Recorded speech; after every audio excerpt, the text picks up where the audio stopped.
bagong gobyerno na walang pakialam sa mga estudyante at mamayang Pilipino naghihirap, nagpapakasala sa loob ng gobyerno.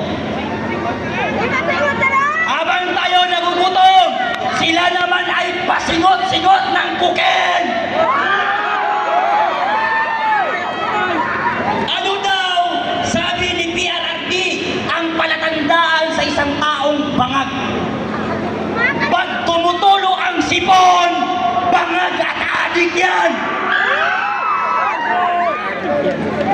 Pumunta ka ba naman sa United Nations? Hindi mo yata alam, Mr. President, na bawal sa United Nations ang shabu. Nakalimutan mong sumingot. Anong nangyari? Habang nagsasalita sa United Nations, tumulo ang laway at sipon ng gago. Marcos resign! Marcos resign! Marcos resign! Ito pa! Hindi lang ang usapin ng manggagawa ang aming ipinunta na ibaba ang presyo ng mga produktong bilihin sa Pilipinas, taasan ang sahod ng ating bansa. Ayaw din ng mga manggagawa na ma-impeach si Sara.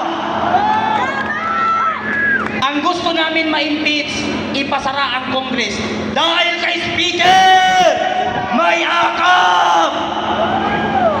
Narinig nyo ba yun? Dahil kay Speaker may ayuda.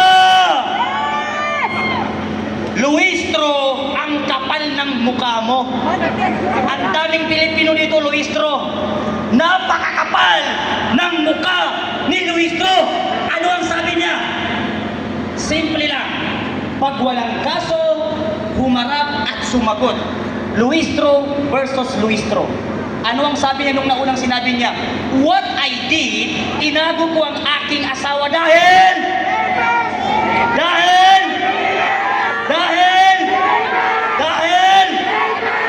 gago si Luistro.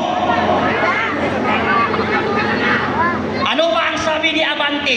Abanting utak hipon. Hindi ko susuportahan si Sara Duterte sa pagtakbo niya bilang Pangulo. Yan ang sabi ni Congressman Abante. Yung pastor na